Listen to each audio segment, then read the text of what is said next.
Hola, bienvenidos a una nueva clase del curso de procesamiento de lenguaje natural. En la clase de hoy vamos a ver dos modelos nuevos para la tarea de Sequence Labeling, y estos son basados en modelos lineales. Uno son los MEMS, Maximum Entropy Markov Models, y otros son los Conditional Random Fields. Son modelos bien populares para el problema de Sequence Labeling, y básicamente son más poderosos que las cadenas de Markov. ¿Qué son las MEMS entonces? Hagamos un pequeño repaso. El objetivo de la tarea de Sequence Labeling, el etiquetado de secuencia o tagging, es asignarle etiqueta a las palabras en una oración. La definición general sería que asignar etiquetas discretas a elementos discretos que aparecen en una secuencia. Entonces tengo una secuencia de palabras, que es una oración, el perro ladra muy fuerte, y quiero tener una etiqueta para cada palabra. Entonces, los ejemplos más clásicos de tareas de NLP que siguen el paradigma de Sequence Labeling son el etiquetado de part of speech, de estas etiquetas sintácticas, clases sintácticas, y la detección de entidades nombradas, Named Entity Recognition. ¿Ya? ¿Se acuerdan que con Named Entity Recognition yo quería reconocer a las personas, o las ciudades, o las instituciones, o las marcas dentro de una oración? Y yo podía eso llevarlo en notación Sequence Labeling con begin, inside o other. Y con esa lógica uno puede tratar el problema NER también como un problema de Sequence Labeling. Entonces, en los Maximum Entropy Markov Models, los modelos que vamos a ver hoy día, que les voy a llamar MEMS, resuelven este problema haciendo uso de modelos lineales, lineales multiclase, que básicamente son regresiones logísticas con estas softmax multiclase. ¿Por qué se llaman así? Si una miniatura literatura NLP previa a lo que es hoy en día, que es mayoritariamente con redes neuronales, en la comunidad NLP a la regresión logística, o sea, un modelo lineal que tiene una sigmoide, o un modelo lineal multiclase con una softmax, se le llaman modelos de clasificación de maximum entropy, que maximizan la entropía. ¿Por qué? Es por una relación con teoría de información de lo que uno está haciendo. O sea, hay una relación entrópica en lo que cuando uno hace regresión logística. Como en este curso no me importa que se hagan mucho de teoría de información, me basta con que cada vez que digo maximum entropy, se imaginen que estamos haciendo un modelo de regresión logística, que son modelos lineales. Entonces los MEMS que vamos a ver ahora van a ser muy parecidos a los modelos multiclase de clasificación basados en softmax, usando una cross-entropy loss, que vimos en la clase de modelos lineales. Van a ser un poquito distintos la forma en que los parametrizamos, pero la esencia va a ser la misma. ¿Ya? Vamos a tener vectores de pesos, una softmax, y vamos a entrenar haciendo descenso de gradiente. Pero ahora en el contexto de Sequence Labeling. Entonces la gran diferencia de MEMS con las HMM es que acá vamos a tener funciones parametrizadas. Entonces el input se va a tratar como una función de parámetros, de features, como un vector de características, y vamos a aprender pesos para cuánto me importan esas características para poder predecir las etiquetas de mi problema. Entonces en una MEM es un problema discriminativo. Entonces lo que nosotros queremos modelar es la probabilidad condicional de las etiquetas. Acá las etiquetas vamos a usar notación S, S1, S2, S sub M, M largo la secuencia, dado la secuencia de palabras del input. Entonces cada X sub J va a ser una palabra del input, por ejemplo la J-ésima palabra en la oración, y cada S sub J es la etiqueta que le asignamos a esa palabra. Entonces nosotros queremos modelar la probabilidad condicional de una secuencia de etiquetas dado una secuencia de palabras. Entonces, ¿por qué se dan cuenta siempre los modelos que son discriminativos en Machine Learning? Son los modelos que tratan de modelar esta probabilidad condicional directamente. La probabilidad de las clases dado el input. Mientras que los modelos generativos como Naive Bayes o la HMM tratan de modelar la probabilidad conjunta o directamente la probabilidad generativa, que es la inversa de esta. ¿Cuál es la probabilidad de que yo genero estos datos a partir del input? Generalmente los modelos discriminativos se portan mejor. ¿Por qué? Porque yo tengo la libertad de modelar el input con vectores de características.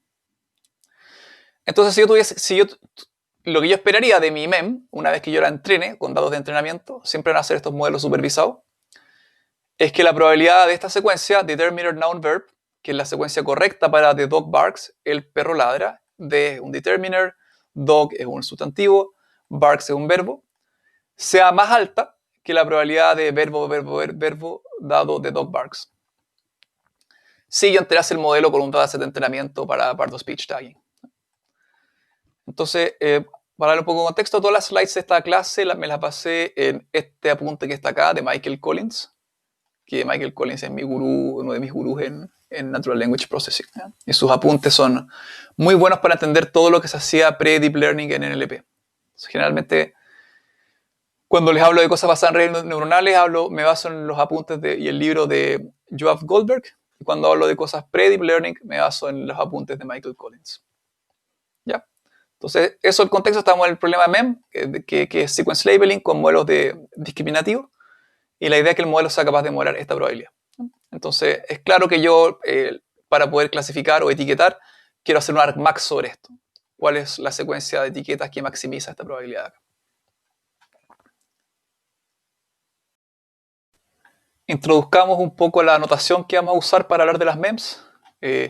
S mayúscula es el conjunto de todas las etiquetas posibles. Si estamos en Pardo Speech Tag, van a ser noun, verb, determiner, preposition, etc. En NER va a ser beginning, person, inside person, other, beginning, organization, inside organization, other, etc. Entonces, esto es un conjunto finito. Entonces, ¿cuál es el objetivo? Dado una secuencia de palabras, que es una oración, hay K, la M, posibles secuencias que yo puedo generar, donde K es la cardinalidad de eso. Entonces, la cantidad de etiquetas a la M son todas las posibles secuencias de etiquetas que yo podría tener.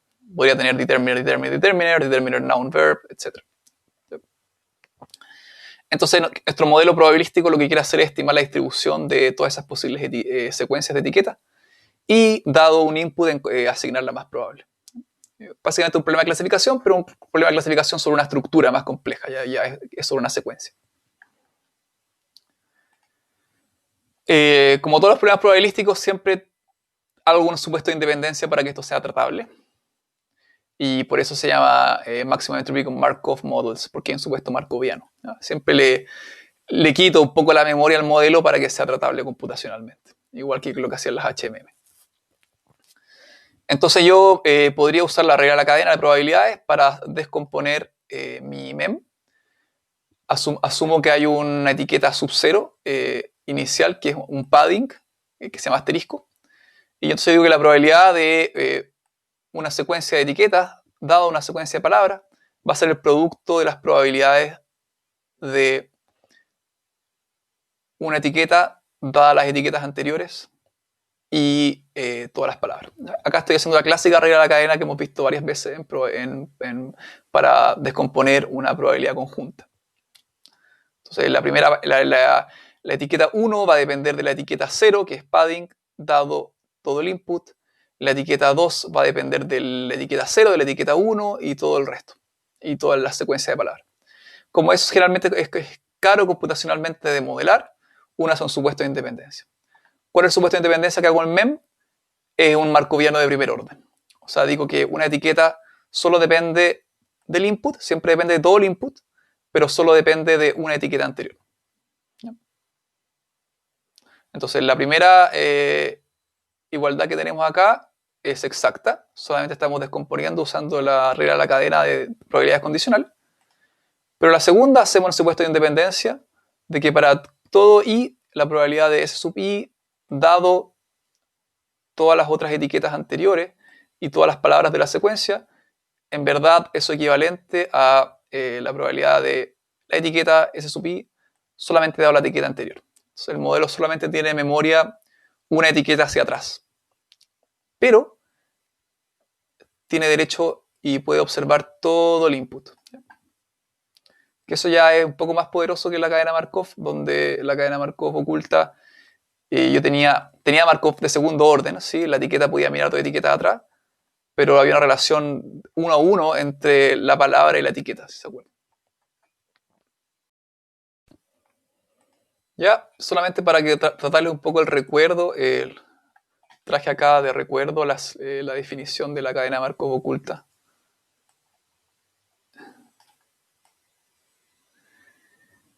Vemos acá también hay supuesto de independencia. Acá tenía que una etiqueta dependía de dos etiquetas anteriores y una palabra solamente dependía de una etiqueta. Acá tenemos otros supuestos probabilísticos. Lo que estamos modelando un poco distinto, porque acá en el otro estamos modelando la probabilidad conjunta, acá estamos modelando la probabilidad condicional, porque es un modelo discriminativo.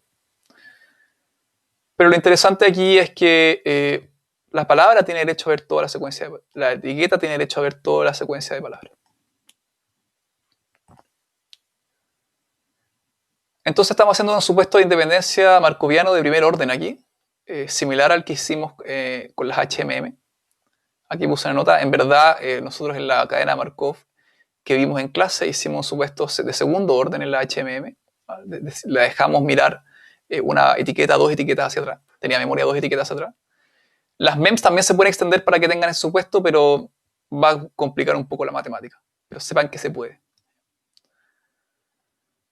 Entonces lo importante es que la etiqueta en la posición I depende solamente de la etiqueta en la posición anterior. No depende de las otras, no tengo memoria más etiquetas hacia atrás.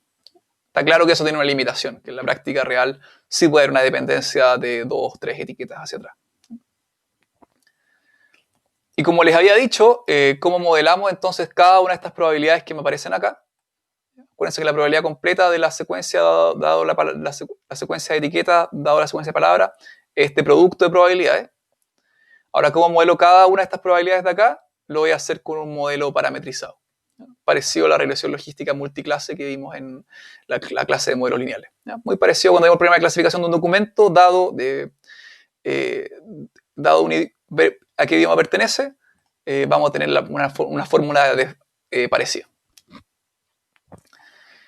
Entonces, ¿qué es lo que vamos a tener? Vamos a tener una softmax, que es un modelo log lineal. ¿Por qué se le llama log lineal? Significa que el logaritmo acá aparece en algo lineal. Pero lo importante es que esto es una distribución de probabilidad bien formada y donde tengo en el numerador tengo un exponente de un vector de pesos, que son los parámetros del modelo que yo tengo que estimar a partir de mis datos, y eso hace un producto punto a una función phi, y la función phi es la función que me mapea mi input, que son la secuencia de palabras, la posición que estoy etiquetando, la etiqueta anterior y la etiqueta candidata a evaluar a un vector. Y eso lo voy a hacer con una función phi que pasa esto a un vector de características. Les voy a explicar cuáles son los vectores de características que se usan generalmente en MEMS. Hago un producto punto de estas dos cosas y eso lo normalizo para todas las posibles etiquetas que podría tener la posición I. Entonces, muy parecido a lo que hicimos en clasificación de texto multiclase con modelos lineales.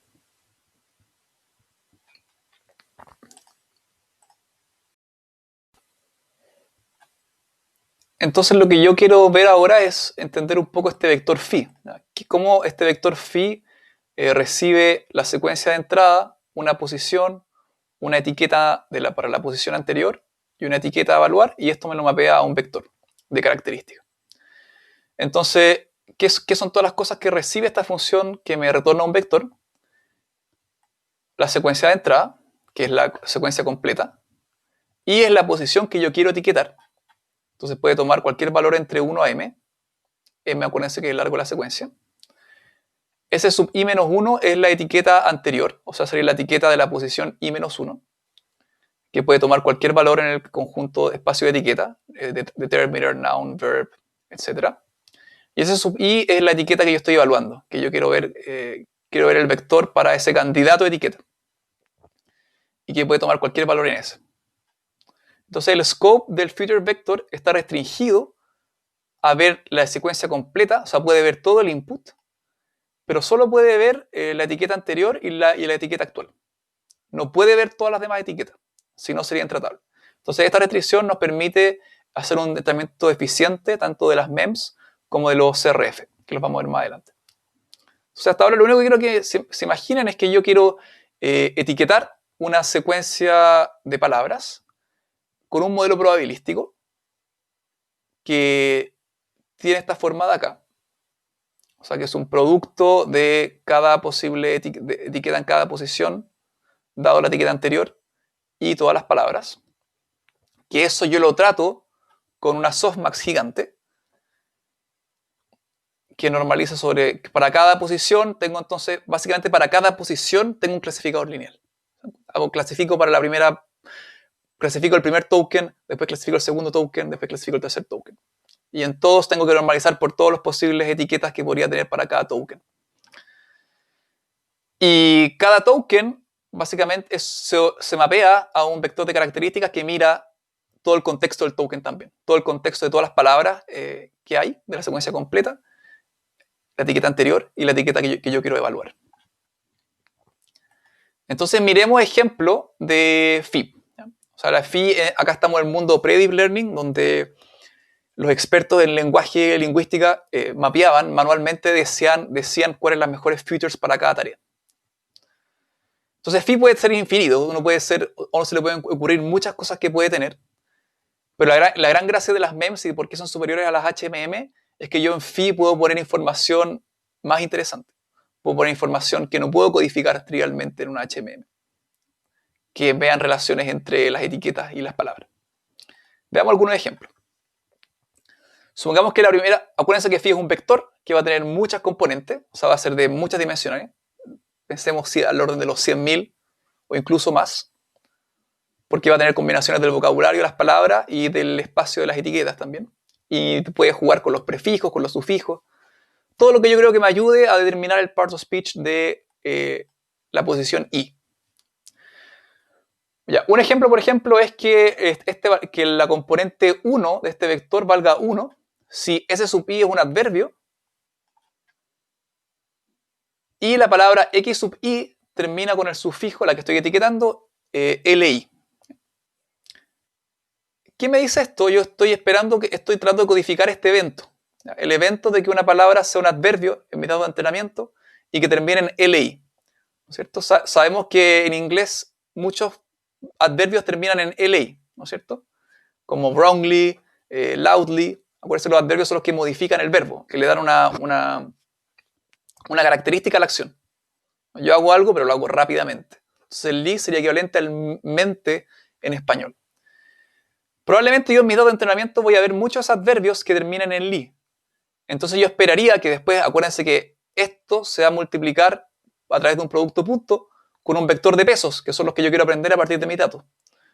Entonces yo esperaría que si hay muchos adverbios que terminan en li, la componente 1 de este vector tenga un valor positivo. Entonces así el atributo me estaría diciendo que preferimos etiquetar a las palabras que terminan en li como adverbio. Después les voy a mostrar un ejemplo completo donde vamos a ver por un ejemplo el phi y el w y vamos a ver cómo priorizamos una etiqueta por sobre otra. Ya, estos ejemplos los saqué de este blog de acá, ¿ya? Si lo quieren mirar. Ya, otro ejemplo. La posición 2 vale 1 si i vale 1, o sea, si solamente considera que i sea la primera palabra de la oración. S sub i sea un verbo. Y X sub M, acuérdense que la gracia es que acá el scope de esta expresión de atributos puede mirar toda la secuencia de input. Y la última palabra sea un signo de interrogación. ¿Qué estamos diciendo acá? Si esperamos que el peso asociado a esta componente del vector de características sea un valor largo y positivo, si en los datos vemos que muchos verbos, muchas oraciones de pregunta, o sea, que terminan con un question mark acá, tienen un verbo en la primera palabra. Y eso pasa en inglés un montón. Casi todas las preguntas parten con un verbo. Is this sentence beginning with a verb? Would you like to go somewhere? Bla, bla, bla. Is this place available? Bla, bla, bla, bla, bla, bla. Se dan cuenta que entonces estoy codificando en mis atributos todo el conocimiento que yo sé del lenguaje. Otro ejemplo. El tercer atributo valdría 1 si el S sub i menos 1 es un adjetivo y el S sub i es un noun. O sea, un adjetivo y un sustantivo. ¿Qué es lo que nosotros esperamos? Nosotros esperamos que los adjetivos ocurran antes de los sustantivos en inglés, ¿no es cierto? De fat cat, de nice dog, ¿no es cierto? Al revés que en español, ¿no? El perro verde, el perro café, la persona buena. Va al revés. Entonces tal vez las reglas en español serían distintas. Entonces nosotros esperaríamos que como esto ocurre en los datos frecuentemente, el modelo aprenda a asignarle un peso positivo al W, a la tercera componente del vector W. ¿Ya? Y también podemos poner cosas que creemos que no pasen, para que aprendan cosas negativas. Por ejemplo, podemos aprender que valga 1 si S sub i menos 1 es una preposición y S sub i también es una preposición. Nosotros esperaríamos que las preposiciones nunca siguen a otra preposición. En inglés eso casi nunca pasa. Entonces nosotros esperaríamos que esto aprenda un peso negativo. Entonces eso al final en la softmax le daría poca probabilidad a que una etiqueta sea preposición si la etiqueta anterior fue preposición. Entonces también puedo poner información que yo quiero que no pase en mi vector de características. Bueno, uno manualmente podría hacer muchas características y uno se podría volver loco. Entonces lo que uno hace unos templates, ya que generan varias combinaciones de atributos que uno quiere probar. Muy parecido a que lo hacemos con Bag of Words o con n-gramas, que al final es un template que me dice genérame todos los atributos para todos los n-gramas posibles. Uno también puede hacer templates de atributos para combinaciones entre palabra anterior, palabra etiqueta, etiqueta anterior y así. ¿Ya? Ahora les voy a mostrar ejemplos clásicos de templates de filters que uno usa para los speech tagging. Entonces, para poder automáticamente generar muchas features y no probar a mano miles de combinaciones, uno tiene algo que se llama feature templates, que es un molde de atributos. Entonces, generalmente uno prueba primero con los moldes de atributos de combinaciones de epigramas entre las etiquetas y las palabras, genera todas esas y después agrega las features a mano más específicas que juegan con sufijos y prefijos.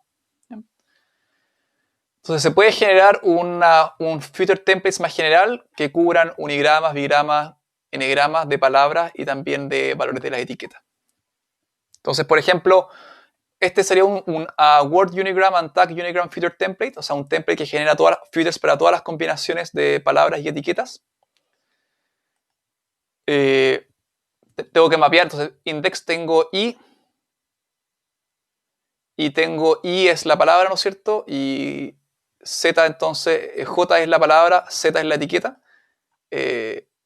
Perdón, ya estoy diciendo entonces que en la posición i tengo la jésima etiqueta y en la posición i tengo la zésima palabra. Entonces, esto puede ser cualquier etiqueta, ¿no? Acá se puede determiner y acá puede ser perro. Entonces lleno para todas las combinaciones posibles, tengo una función index que va a pasar esto a un número, que va a ser una posición del vector de características. Entonces vale 1 si esto pasa, 0 si lo contrario.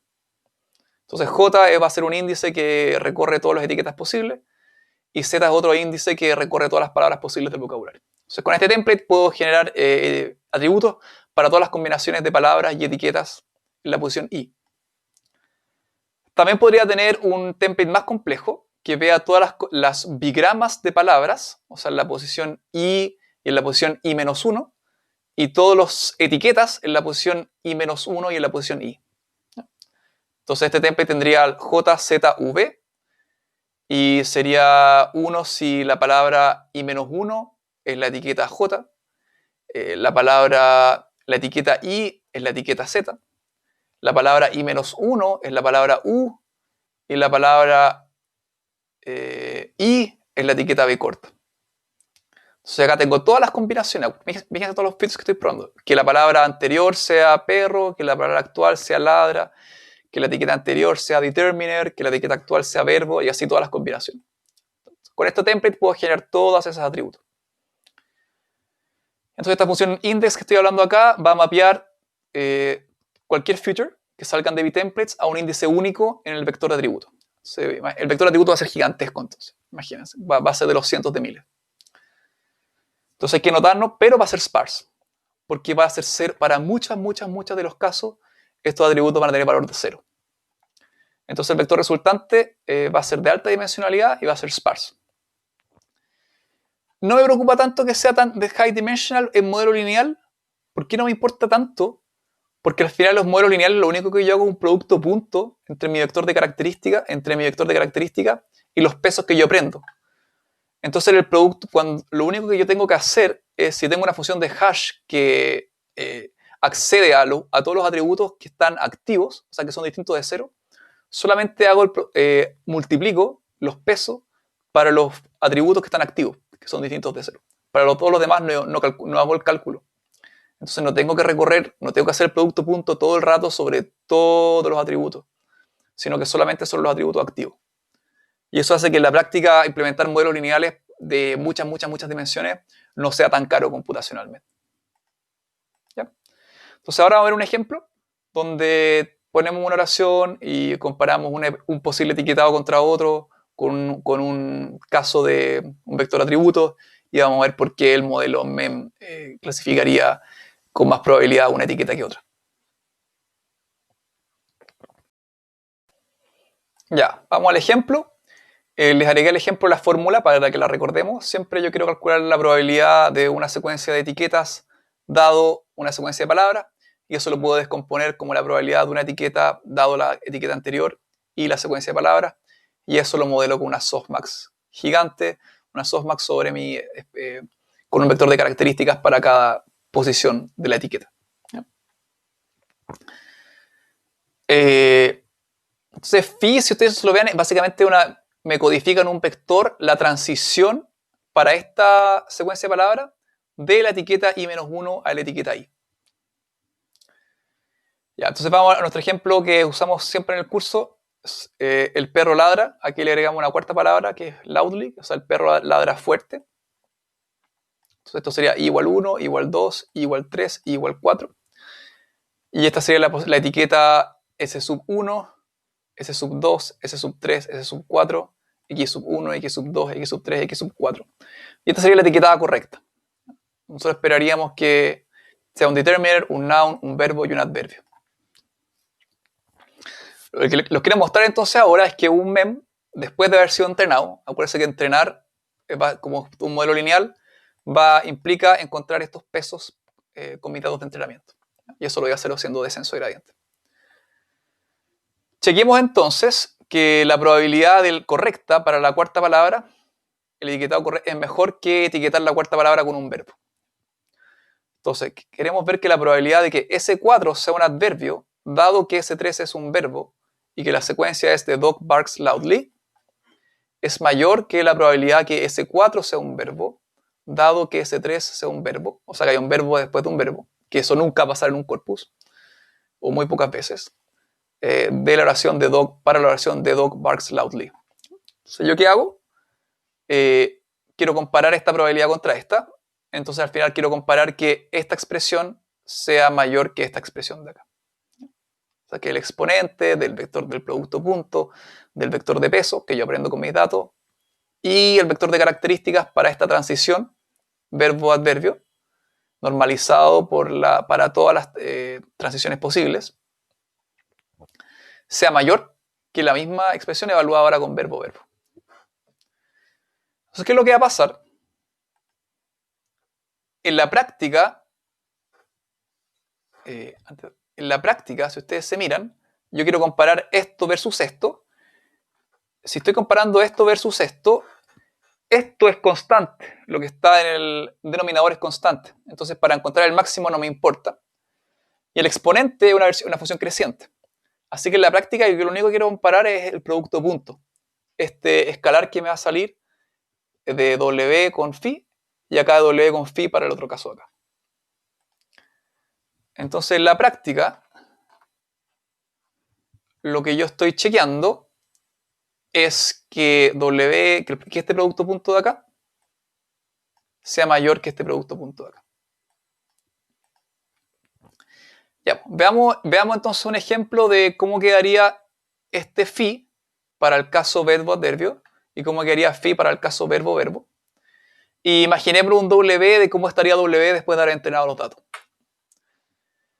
Ok, ya, entonces la filter 1 es la que habíamos visto antes, que si la palabra termina en li y es un adverbio, valga 1. Entonces vale 1 para este y va a valer 0 para acá. ¿Por qué? Porque ese sub i acá es un verbo, no un adverbio. Entonces vale, acá tenemos un 1 y acá tenemos un 0. ¿Qué espero yo de mi vector W? Que a las cosas que ocurran, que vean, al final, si se dan cuenta, cada atributo está codificando un evento. Cada phi está codificando un evento, que es una relación entre oraciones y etiquetas. Después de entrenar haciendo descenso gradiente, lo que uno espera es que los eventos que se observan en el corpus de entrenamiento reciban pesos positivos, porque quiero privilegiar esos eventos que yo veo en el corpus, mientras que los eventos que yo no veo en el corpus, o que son muy infrecuentes, o que nunca ocurren, obtengan o valores muy cercanos a cero, o incluso valores negativos si nunca se ven.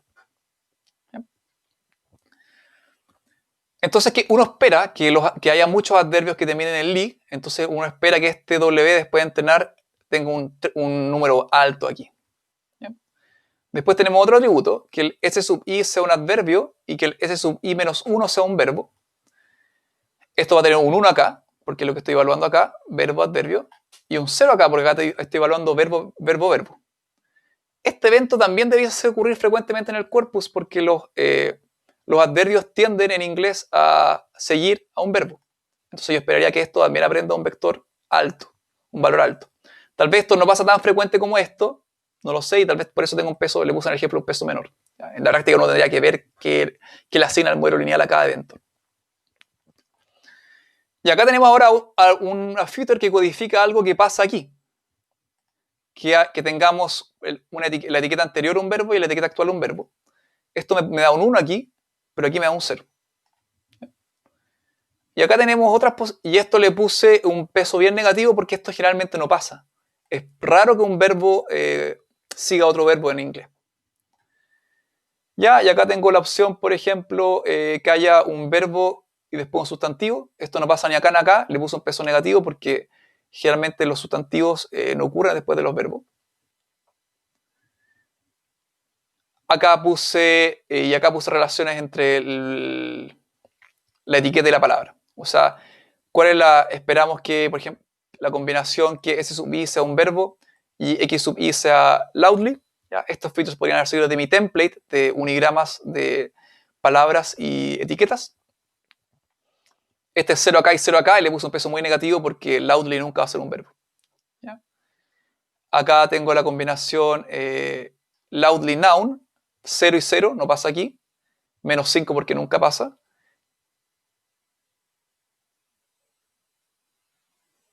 Y acá tengo que S sub i sea un determiner y loudly y x1 son un loudly. Y acá me equivoqué. Acá tenía que haber puesto un verbo. Acá me equivoqué.